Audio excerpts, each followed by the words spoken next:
صكوك ضاوي جايبين أقدم ديين كانوا يسوون بالكويت بالغرب أحبال كبار جايبين حير حق الغوص زين جايبين كذلك يسمونه طام جايبين صندوق اللي يستعمله ناخذه اللي هو الطواش اللي فيه عدة يسمونه طواشه طريقته هذه قديمه حيل تقريبا عمره 180 الى 160 سنه عمر الصندوق هذا فكان يستعمل الطواويش حق الميكروفون حق الهيرات اخذ منهم اللولو بالغواصين حصادهم اليومي اللولو ودول الدول الاخرى الهند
وش اسوي فيه؟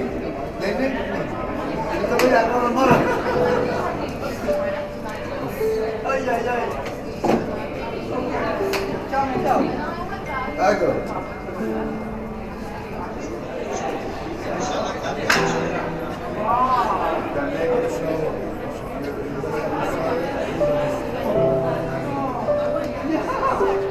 خلاص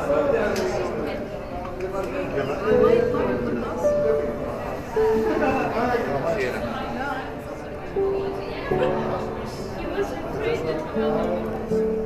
والله يرضى عليك. يعني ألف يا طبعا. اسمه سمو. اسمك؟ عبد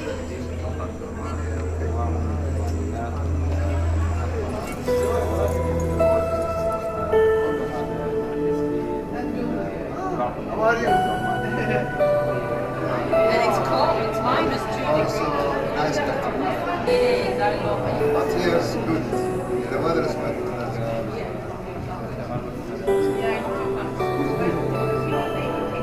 Today might be cold, but I'm like,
Good evening, ladies and gentlemen.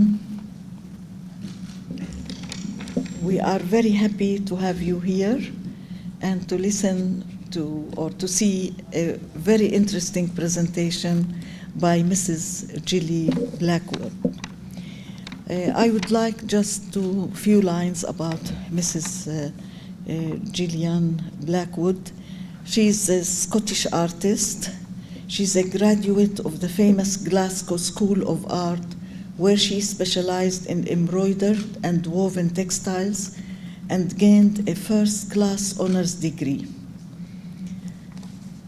Mrs. Gilly is known for being a pioneer in challenging the traditional view of arts and crafts work by having firmly established her textile work as within the realm of fine art. This is very important, and really she is a pioneer in this. So, Mrs. Gilly's unique embroidery style has gained international recognition with her wall hangings and art to wear works. She is continually experimenting with the interrelationships of the traditional textile processes of weaving, dyeing, and embroidery, and has created a vast collection of designs. She is frequently invited to lecture on her work and has been an artist in residence in the National Museum Scotland in Edinburgh. And her works are really in many museums and in private collections as well. So I would like to invite Mrs. Blackwood here to the floor.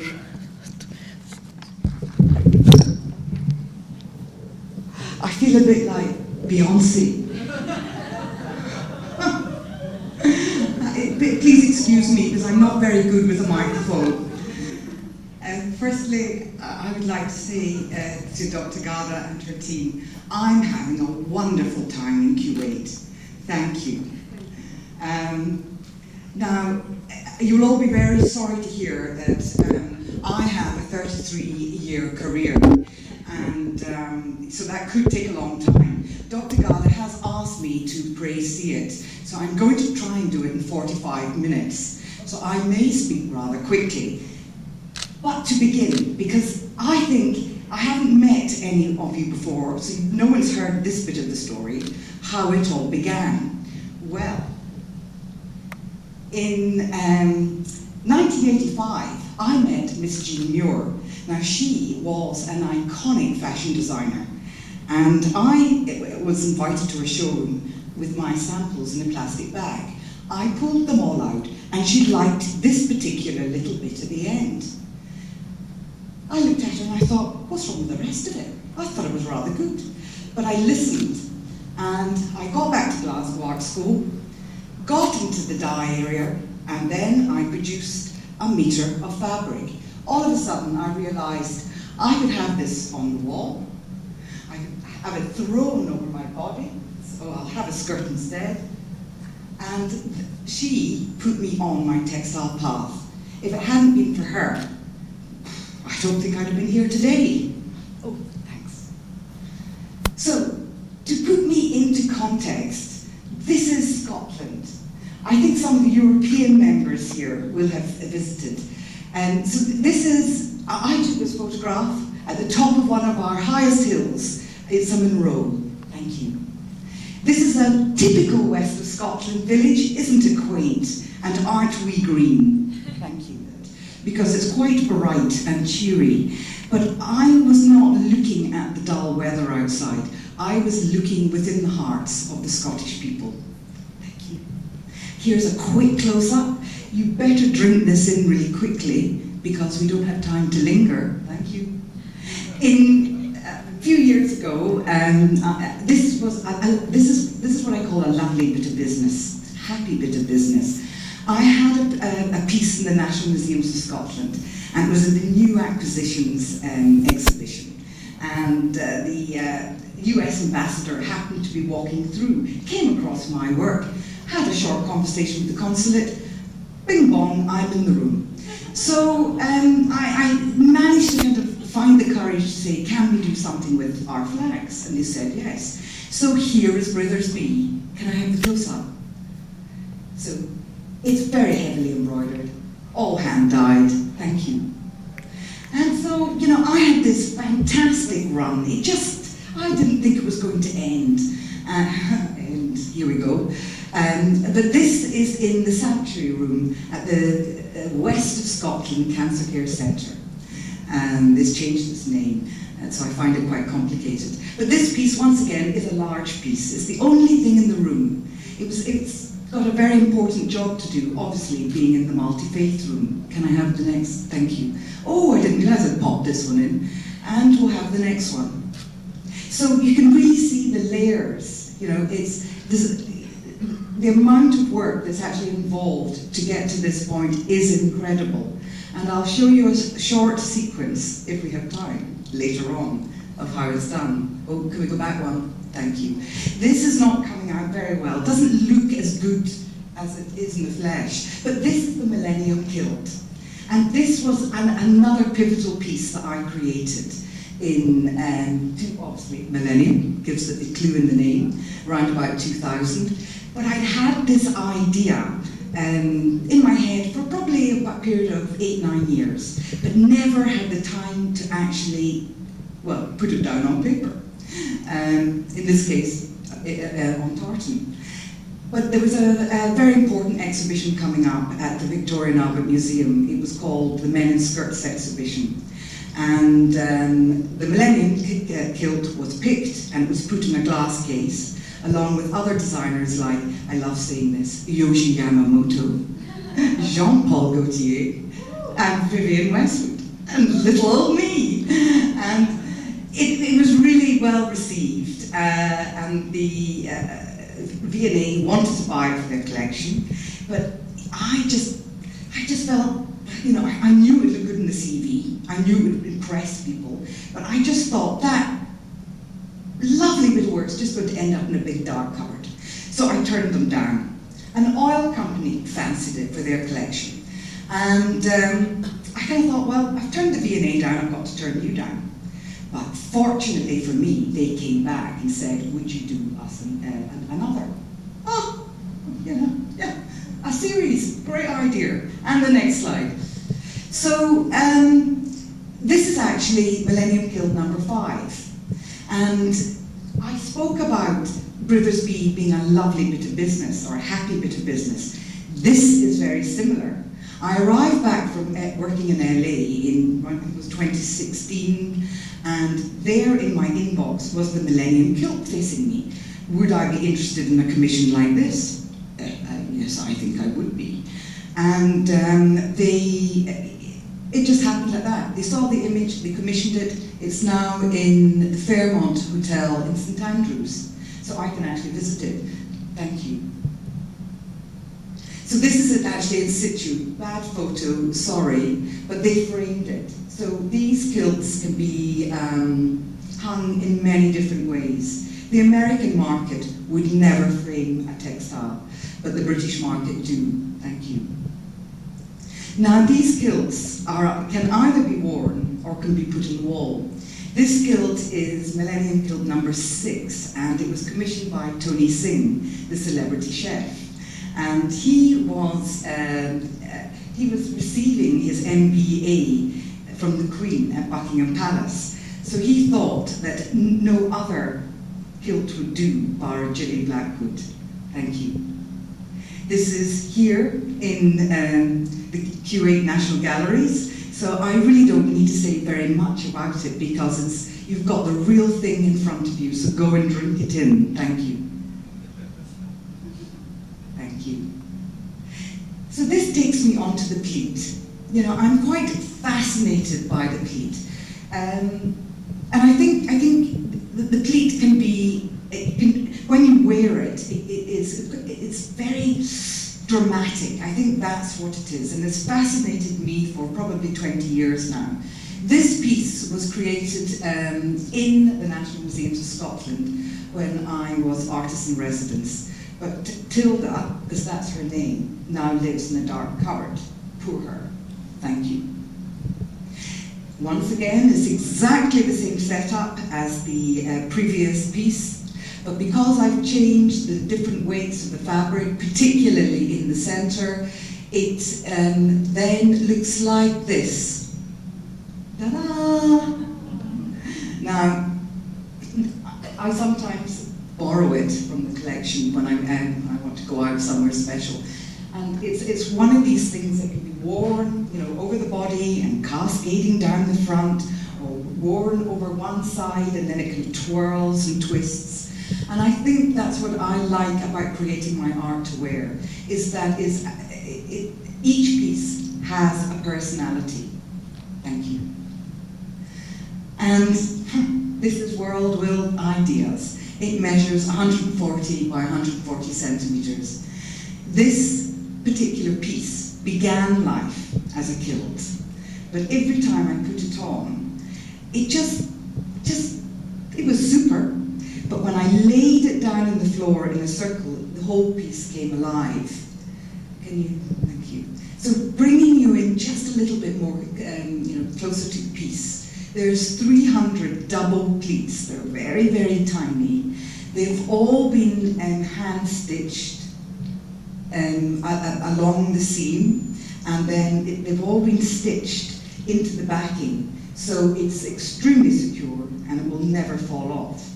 It's all about the story of red. As you might have noticed, it's just red. Thank you.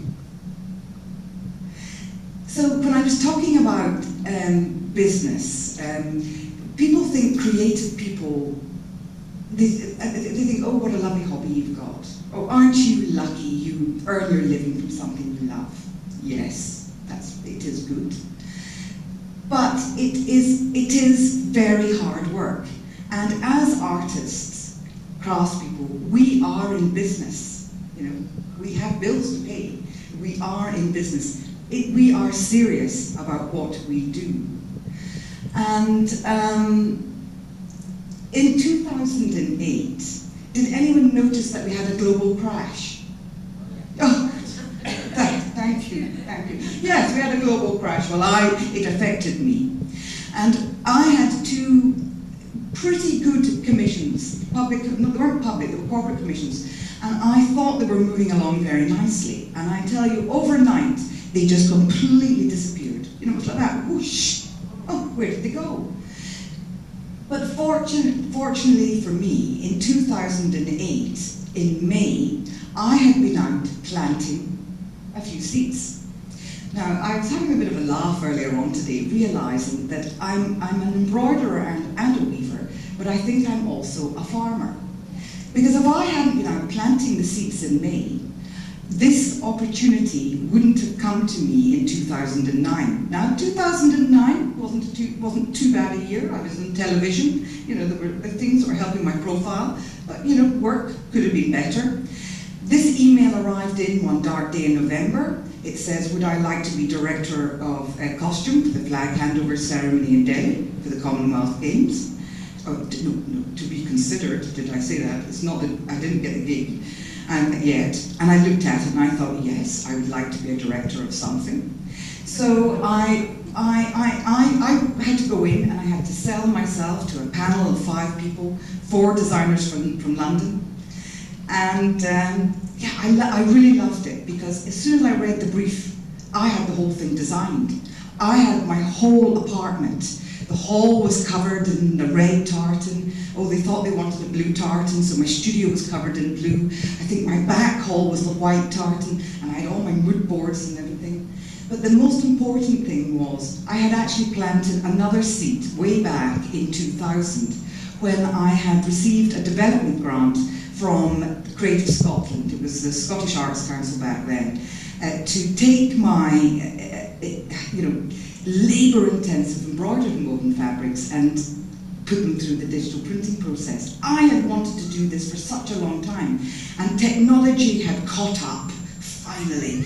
Glasgow Art School had their first machine. So I had been working with digital print for probably a period of 7 years, maybe I'm exaggerating, but anyway, right about that. So I was really fortunate to be able to say, yes, these are my handmades, but I've also got my prints. And it was like, see the light bulbs going on in the room, bing, bing, bing, bing. And the very next day, I got the gig. Thank you. So all starts off with one small sample, quite this size. And the next slide, we put it into step and repeat. And we have miles of the stuff, thank you, which you obviously need for kilts, all these pleats. So a bit quick, but never mind. So, you know, each time with this project, it surprised me all the time. You know, what textiles, embroidery is actually capable of doing. And I remember running my hands along all the kilts thinking, it can't get better than this, but yes it can. When the cast put on their outfits, they came alive. And here they are again. Thank you. This is where Millennium Kilts 3 and 4 come in. And they are now in the Kelvin Grove Art Gallery collection. Thank you. Now, I took this picture. I'm standing here and amazed at the stadium and thinking, gosh, all the people are very small. And I'm thinking, have we got this right? Have we made them larger than life? I sincerely hope we have. Then, you know, this has to work in the stadium, but it also had to work on the television for the 1 billion people around the Commonwealth who were watching this. So I learned a lot. You know, little did I know that this was a very important moment. Thank you. This brings me on to dressing the Scottish team in 2014. Now, I could talk about all the success about this, but what I'd really like to talk about is what I learned. And that's what I think is really important about everything I do in this life. The media. We finished the whole thing, and the papers photographed it. It was put out, it got every front page, and the social media and the replies coming back in weren't very good. A lot of people didn't like it. So the following morning I woke up realizing, oh, we've got a bit of a problem. So, you know, BBC News, STV News, you name it, they were all phoning me wanting to comment. And, I thought for a moment, well, this was a committee decision. I'm not on my own, so I phoned them and I said, oh, we've got a problem. And they said, well, I was on my own. So I thought, well, that's fine. That makes it easier. I've only got myself to protect. Jolly good. And so I picked up the phone and I commented. And after I commented, it felt like this thing lasted for about 3 weeks, but actually it was only a day and a half. Oh, we could maybe have the next slide, thanks. And it only lasted a day and a half. And it was amazing how the tide turned. And it wasn't until about 3 or 4 days later, as I was walking back into my studio with the pile of newspapers on the floor, realizing what the problem was. The media department of the Commonwealth Games hadn't handled it properly. They photographed it in a background of green. Now, green doesn't go very well with this colour combination. And I remember having the conversation with them, thank you. I remember having the conversation with them that I thought it should be photographed in a dark background, or in an urban setting, in a grey background. And I thought they'd got it. So what I learned there was, I've actually got to be even firmer with, when I know I'm correct. My problem is, I don't like to offend anybody, but blow me, I don't want to go through that again. It was really difficult. But when things are hard, that's when you learn. And it turned out to be the most enormous success. Thank you. And again, thank you. Oh, here they all are. It turned out to be the most enormous success, so much so that the complainers, if they hadn't existed, and the general public had just said, oh, that's nice, then I would definitely have got it wrong. So the fact that they managed to whip it up into such a story, and people were commenting from the United Arab Emirates, expats. Oh, we didn't know. We had to say we liked it. We think it's great. But I was catapulted in the end onto ABC breakfast television in Australia. So thank you. Make sure you complain when you see my work coming out. Thank you. Sorry, I needed that. So just to take you through a bit of the story, just to let you see what I do and how,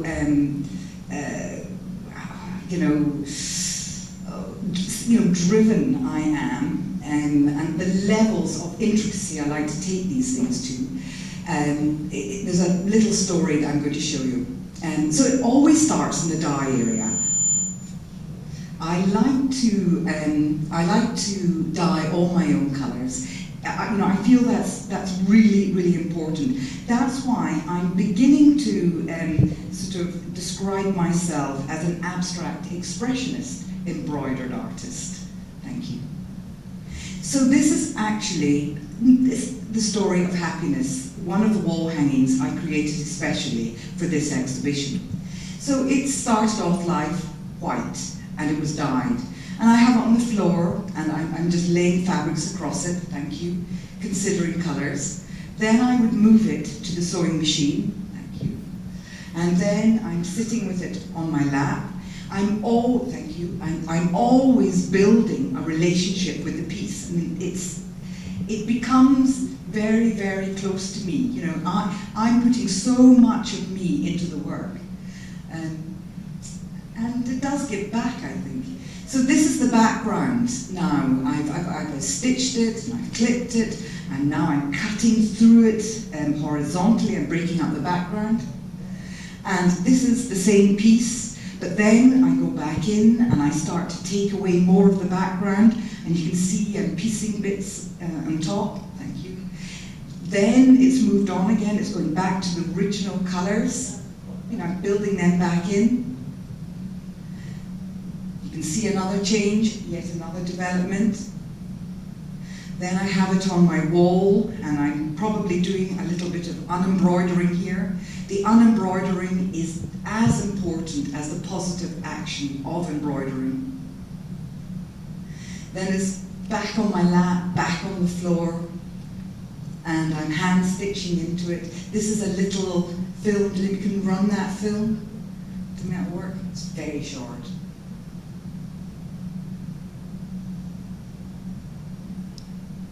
So you can see the stitching, you can see the overlaying.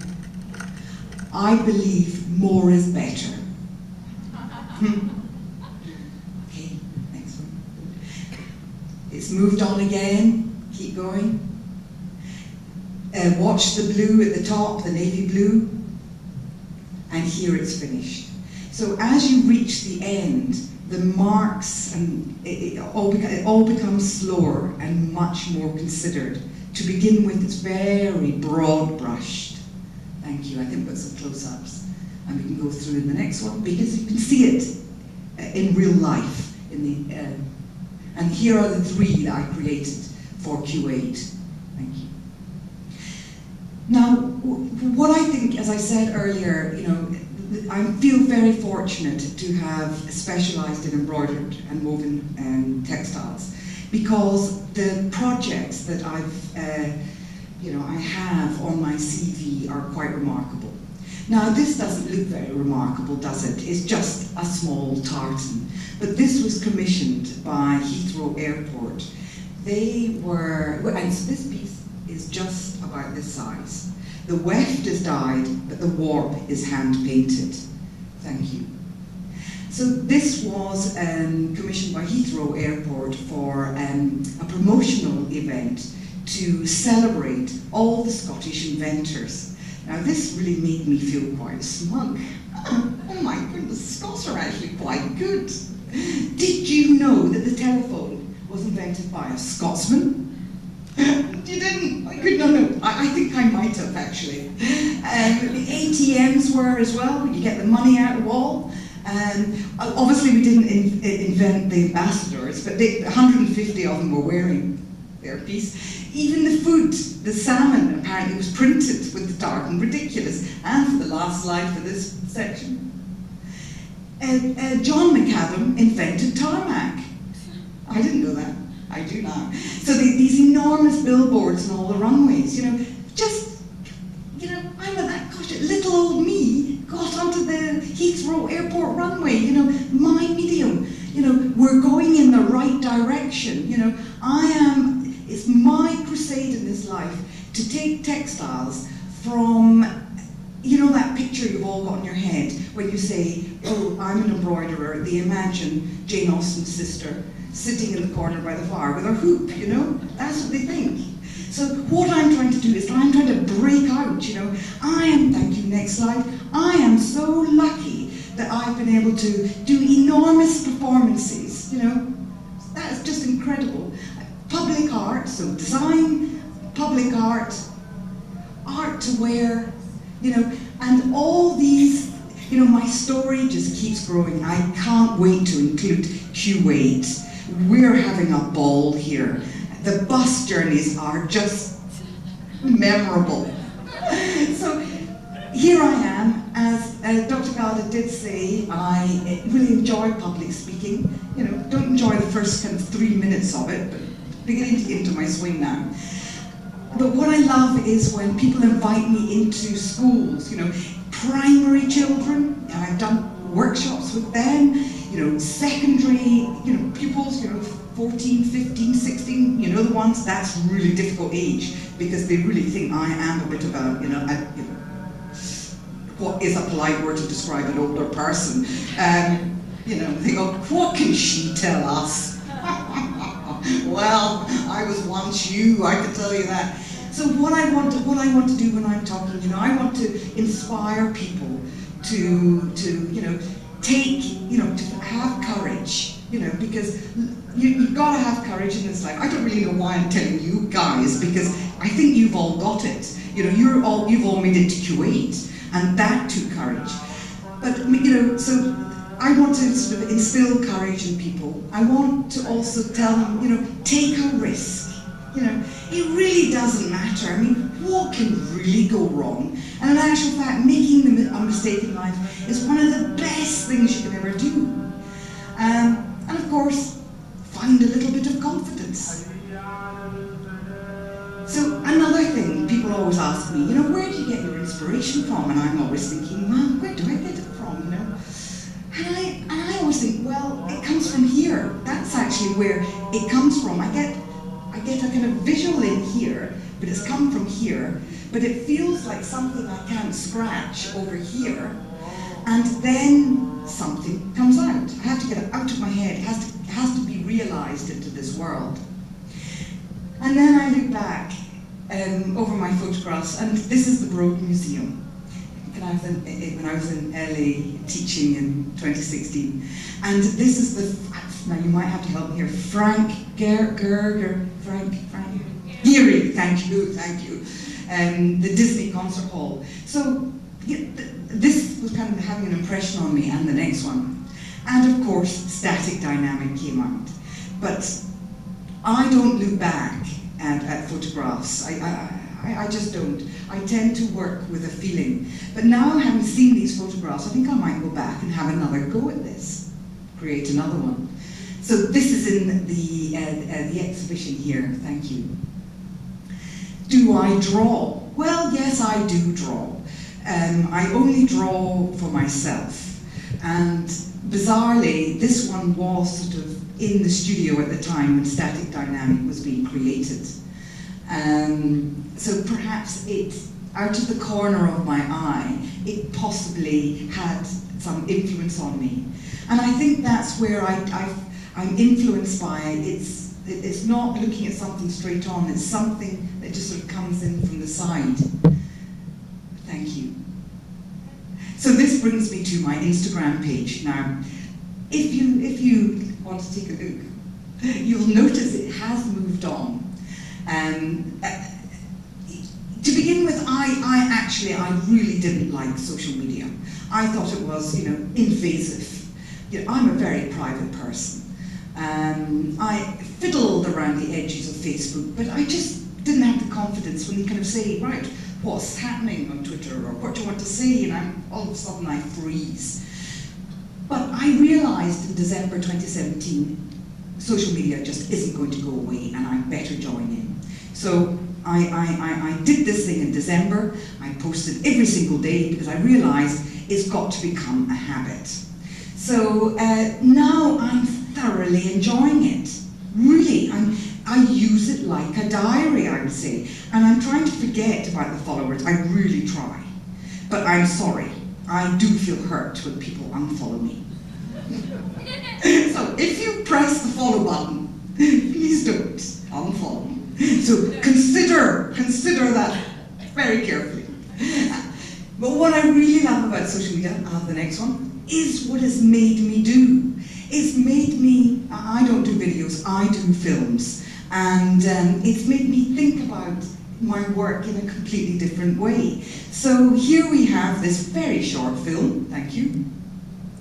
And this is a piece that's still not complete. I think I've been working on it for 3 years. It's actually a very old Persian carpet. And it's so old that it's got no wool in the center. So one day I was looking at it and I thought to myself, I can embroider a kilt. I can embroider a carpet. Well, it's a bit tougher and quite difficult on the sewing machine. But it's what social media has done, all of a sudden, I'm being catapulted into in front of other people's eyes. So there is a benefit there. But you've got to keep learning, and even at the grand old age of the right side of 50, I'm pleased to let you know I'm on, we can still learn and we can still surprise. Thank you. So all you young ones out there, Sophie in particular, you're very lucky if you get to my age. You'll have a great story to tell.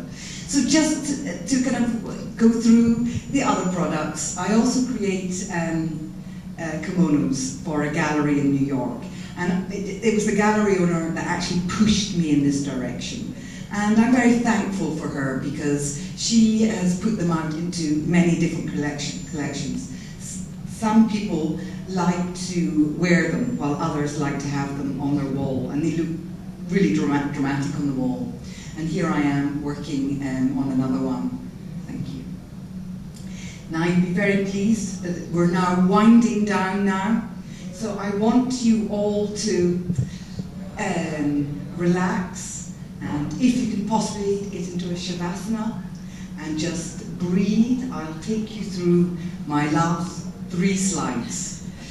This is celestial, so don't close your eyes. And I'll have the next slide.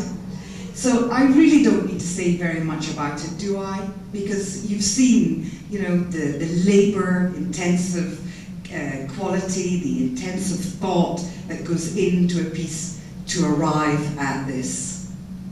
Thank you. And I would like to leave you on my last image, which is Nirvana. And this is the one I brought with me here. Prior to it looking like this, the circle used to go round and round. And I always didn't like it because it made me feel a bit sick. And I thought, well, if it's making me feel sick, it must make everybody else feel sick. So one day I just cut it up the middle and I just shifted it. And all of a sudden, the piece settled. And for me, all of it, it sort of it reads more like yin and yang, you know. Yeah, doesn't it? So all of a sudden, one small change. And I think that was in a moment of seeing it out of, you know, from the corner of my eye. The last thing, people say to me, how do you keep going, you know, every day? Because being an artist and a craftsman is a very personal thing. We're laying out our souls every single day, you know, meeting people, you know, showing our work, you know, and we have feelings when people say they don't like our work, they're not buying our work, because it's a roller coaster that we are on. It's not like that. You know, if we worked in a bank, it might be like that. But our life is like this. But hey, there's nothing wrong with that, because if you're always up there, you know, you learn such a lot when you're down there because it makes you stronger. So I would like to leave you with Nirvana and say thank you so much indeed for listening to me this evening, and I appreciate your time and this opportunity. Thank you.